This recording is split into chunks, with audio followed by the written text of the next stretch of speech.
D'abord, merci au Père Philippe pour cette invitation. Très heureux d'être parmi vous ce matin et pour parler de cet amour infini que Jésus nous donne dans l'Eucharistie. L'Eucharistie qui est d'abord célébrée, ce que nous faisons ce matin sur cet autel, mais nous sommes appelés à prolonger et à intensifier la grâce de l'Eucharistie en venant passer du temps personnel avec Jésus au Saint-Sacrement. Alors j'aimerais parler de cette autre dimension, l'adoration eucharistique que nous souhaitons organiser ici sur cette belle paroisse. Alors tout d'abord, nous savons que lorsque nous aimons quelqu'un, nous voulons passer du temps avec cette personne. Par exemple, la joie des parents, c'est d'être avec leurs enfants. La joie des grands-parents, c'est d'être avec leurs petits-enfants. Deux jeunes qui s'aiment veulent se marier pour passer leur vie ensemble. Eh bien, ceci explique tout simplement le plus beau mystère de notre foi catholique, la présence réelle de Jésus au Saint-Sacrement. Et la raison pour laquelle il reste jour et nuit avec nous ici, au tabernacle. C'est simplement qu'il nous aime tant qu'il ne veut jamais nous quitter. Il dit « Je suis avec vous pour toujours ». Car là où est ton trésor, là sera ton cœur. En d'autres mots, chers amis, nous sommes tous ici le trésor de Jésus. Il est donc là avec son cœur brûlant d'amour infini pour nous au Saint-Sacrement. C'est le sacrement de Dieu qui vient à la recherche de l'homme.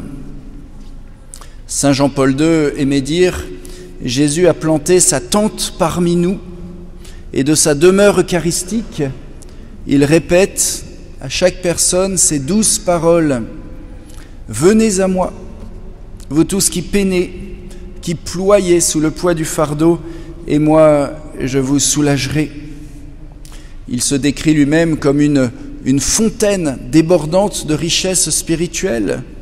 L'Écriture nous dit, lui qui est riche, il se fait pauvre, se dépouillant de sa gloire, de sa majesté, pour nous enrichir de sa grâce, nous revêtir de sa gloire chaque fois que nous venons passer du temps en sa présence. Le saint curé d'Ars souvent se tournait vers le tabernacle ainsi et disait « Jésus est vraiment là ». Et si seulement nous savions combien il nous aime, nous serions la personne la plus heureuse au monde. Ben oui, la vraie joie, c'est de connaître le vrai amour, un amour qui ne change pas, qui n'a pas de conditions, qui n'a pas de limites, un amour qui est toujours là. Eh bien cet amour nous attend ici, au tabernacle. Et c'est pour ça que l'Église nous rappelle que Jésus nous attend au Saint-Sacrement, où il répète son éternel appel « Ne pouvez-vous pas veiller une heure avec moi ?»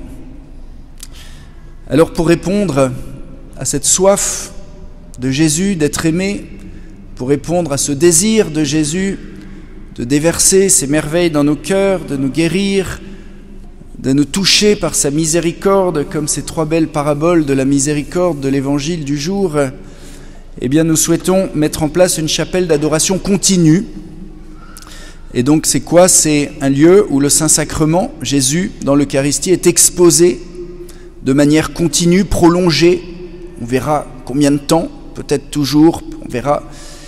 Et face à Jésus qui est présent, la présence réelle, eh bien nous souhaitons que des paroissiens se relaient d'heure en heure en donnant, tous ceux qui le souhaitent bien sûr, 1 heure chaque semaine. En d'autres mots, dans quelques instants, nous allons faire passer des invitations. Ceux qui voudront pourront signifier leur désir de donner 1 heure chaque semaine. Et ensuite, on organisera toutes les heures de sorte qu'il y ait toujours un veilleur, un priant au pied de Jésus. Alors, c'est une invitation de donner 1 heure chaque semaine. Comprenons que 1 heure de prière silencieuse n'est pas difficile, car Jésus est bien la personne la plus facile à aimer, à rencontrer, à adorer. Alors nous pouvons bien sûr nous aider d'un livre de prière, nous pouvons méditer le chapelet, laisser Marie nous conduire à Jésus dans cette prière d'adoration. Nous pouvons, mieux encore, méditer les Saintes Écritures pour découvrir ce que Jésus a fait il y a 2000 ans dans l'Évangile. Il le fait pour moi aujourd'hui, lui qui est là dans l'Eucharistie, où nous pouvons simplement ne rien faire, simplement être là. C'est ça qui est difficile aujourd'hui, c'est de rien faire, parce qu'on nous dit toujours qu'il faut faire. Eh bien, l'adoration, il faut rien faire. Il faut juste laisser faire. Et en soi, en fait, c'est très difficile simplement d'expérimenter, voilà, cette douce paix, d'expérimenter cette miséricorde que Jésus déverse dans notre cœur. Lui qui dit de toute votre inquiétude, déchargez-vous sur le Seigneur, car il prend soin de vous. C'est ma paix que je vous donne. Alors, cette chapelle d'adoration continue qui sera dans ce lieu, pour les paroissiens, peut-être d'autres paroissiens, d'autres paroisses se joindront. C'est un service, le service de la prière. Je cite souvent Saint Jean-Paul II qui dit « Par l'adoration, le chrétien contribue à la transformation radicale du monde et à la germination de l'Évangile. Ceux qui se tiennent devant le Seigneur remplissent un service éminent. Ils présentent au Christ tous ceux qui ne le connaissent pas ou sont loin de lui. Ils veillent devant lui en leur nom. » En d'autres mots, quand vous venez prier 1 heure par semaine, eh bien vous êtes là au nom d'eux. De qui? D'une personne, de votre famille, de quelqu'un qui a perdu la foi, de quelqu'un qui souffre, ou tout simplement de l'humanité. Vous êtes là en leur nom. Vous avez entendu dans la première lecture combien Dieu aime Dieu se laisse toucher par notre intercession. Ici, c'est Moïse qui intercède, et par son intercession, la colère de Dieu est épargnée, repoussée. Et bien sûr, nous voyons que Dieu aime nos prières, et justement, il se laisse toucher, on va dire, par nos prières, qui touchent son cœur. Et dans un autre passage de l'Ancien Testament, nous voyons ce grand combat entre le peuple d'Israël et les Amalécites. Et lorsque Moïse élève les bras vers Dieu, il est dit que le peuple d'Israël a l'avantage. Et puis ensuite, les bras de Moïse s'alourdissaient, ce sont les ennemis d'Israël qui ont l'avantage sur le peuple de Dieu. Et alors Moïse demande de l'aide à Aaron, à Our, c'est son frère, commandant de l'armée, pour maintenir ses bras élevés sans cesse dans une adoration continue, une louange perpétuelle devant Dieu. Et il est dit à ce moment-là que le peuple remporte la victoire. Nous comprenons dans ce texte et dans bien d'autres dans la Bible que c'est toujours Dieu qui donne la victoire. C'est Dieu qui nous donne les victoires dans les grandes batailles de la vie. Cette victoire, bien sûr, se concrétise sur le terrain, c'est-à-dire qu'il faut continuer nos engagements missionnaires de charité, de service, etc. Mais cette victoire passe par les intercesseurs. Et c'est ce que nous voulons organiser ici pour notre paroisse, pour la ville de Marseille. Non pas une personne à droite et une personne à gauche comme pour Moïse, mais une personne avant moi, une personne après moi dans une grande chaîne de prières, d'intercession. Vous êtes toujours, on peut dire, un Moïse sur la montagne sainte, au pied du Seigneur, qui porte la ville, la paroisse, sa famille au Seigneur.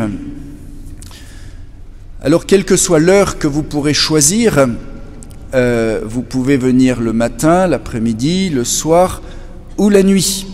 Elle apporte toujours une grande joie au cœur de Jésus, mais je tiens aussi à faire un appel plus direct pour les heures les plus difficiles, les heures de la nuit, entre minuit et 6 heures du matin.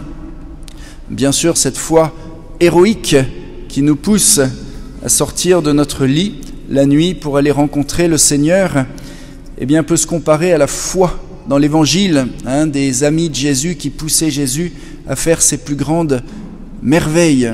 Comme on dit, Dieu ne se laisse jamais vaincre en générosité. D'ailleurs, le catéchisme de l'Église catholique nous dit « L'Église et le monde ont un grand besoin d'adoration eucharistique. Soyons généreux dans notre temps pour le rencontrer plein de foi et pour réparer les grands péchés du monde. Que notre adoration ne cesse jamais. » Comprenons que se lever pour Jésus au milieu de la nuit est pareil, où il est se lever pour Jésus au Saint-Sacrement, qui est si peu aimé, si peu désiré dans tant de tabernacles, eh bien c'est pareil à se lever pour Jésus qui sur la croix était seul et abandonné.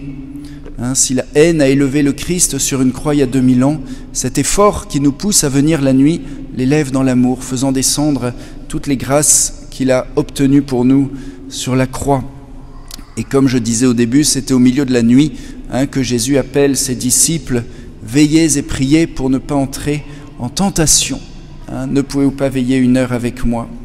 Alors je conclus avec Sainte Marie-Madeleine, patronne de la paroisse, pas loin d'ici, à Saint-Maximin à Sainte-Baume, et qui était le modèle du disciple. Elle passe son temps aux pieds de Jésus. C'est ça l'adoration. Je suis aux pieds de Jésus. Je laisse Jésus travailler dans mon cœur. Et ensuite, eh bien, nous voyons la Marie-Madeleine, la première missionnaire, la première qui va annoncer cette grande nouvelle de la résurrection. Le disciple qui devient l'apôtre des apôtres. Alors voilà ce que veut faire l'adoration après avoir expérimenté cette présence, cet amour, après avoir connu Jésus par ce temps d'amitié, d'intimité. Eh bien Jésus veut faire de nous des témoins, des missionnaires à travers tout ce que la paroisse propose ici.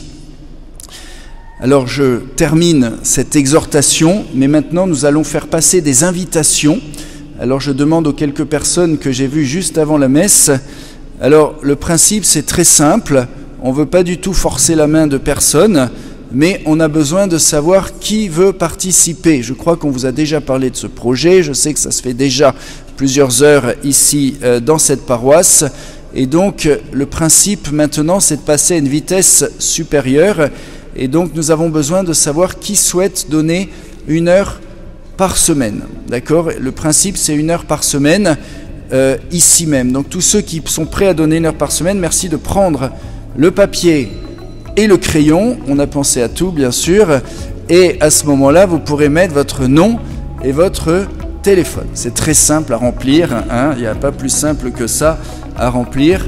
Vous savez, je dis souvent en plaisantant, en France on croit toujours qu'il y a 35 heures, en fait si on compte bien il y en a 168. Alors si jamais vous êtes aux 35 heures, je ne pense pas, mais peut-être, il vous reste 133 heures, alors il y a la messe, 132, vous avez un mouvement, là, l'épée, 131 on va dire, il vous reste 131 heures pour trouver une petite heure pour la passer avec celui qui a tout donné en donnant sa vie sur une croix pour qu'on ait le don de l'Eucharistie en nourriture, qui nous donne la vie divine, et notre Seigneur qui est notre compagnon de route. Voilà. Donc merci ceux qui peuvent prendre une invitation, nous donner votre nom, téléphone. Vous pouvez mettre une petite croix devant matin, après-midi, soir ou nuit. On ne vous demande pas de nous dire je veux venir à 14h le jeudi ou à 15h le vendredi. Ça c'est après, par téléphone. Pour l'instant, voilà, ceux qui sont prêts à donner 1 heure. Et puis après, on expliquera tout ça, mais pas en chair, individuellement. Pour mettre tout ça en route, qui sera mis pas tout de suite, il faudra compter certainement un bon mois avant qu'on puisse lancer cette nouvelle dynamique. Voilà, merci à vous, merci pour votre réponse, merci pour ce service, c'est bien sûr pour vous, on prie pour soi, mais en fait ici on prie en église, on est là au nom des autres et on laisse Jésus changer notre cœur et faire de nous un témoin. Voilà, tous ceux qui ont rempli les invitations, vous pourrez les remettre dans les paniers de la quête, avec votre offrande matérielle. Là c'est une offrande spirituelle, 1 heure de notre temps. Notre temps c'est ce que nous avons de plus cher, de plus précieux, que nous pouvons confier au Seigneur. Voilà, que le Seigneur vous bénisse en abondance. Merci.